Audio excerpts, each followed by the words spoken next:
Les enfoirés. Ils ont osé se moquer des Jeux Olympiques.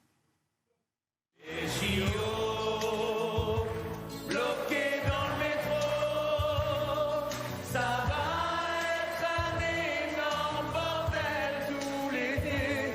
On va vivre l'enfer, à pied en caisse en RER. Bienvenue au JO de Paris. Le week-end dernier, les Enfoirés célébraient donc leur 35e anniversaire à Bordeaux avec un concert comme tous les ans au profit des Restos du Cœur. Ils ont démonté Paris 2024. Normal, bien senti, déplacé, lamentable, vos avis?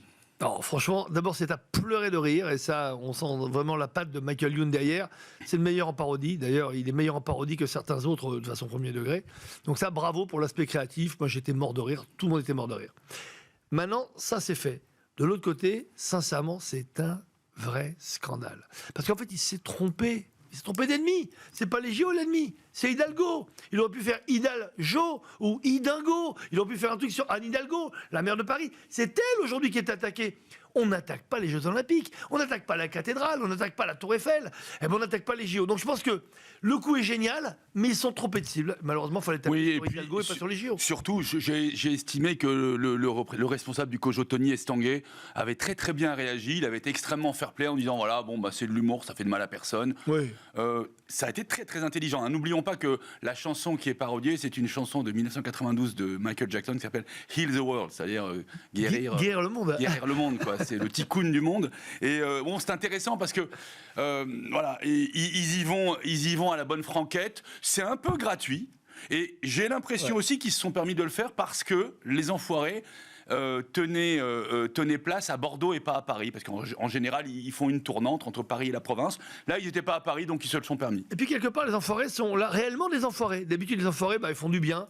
C'est la façon bienveillante que Coluche avait imaginé, justement, la façon d'être bienveillant. Voilà, on dit on est un enfoiré. Là, non, les Enfoirés reviennent au sens originel. Mais ce sont des salauds. Voilà, mais il faut que ça reste exclusivement dans le cadre de l'humour. C'est drôle. Il n'y a pas de jugement là.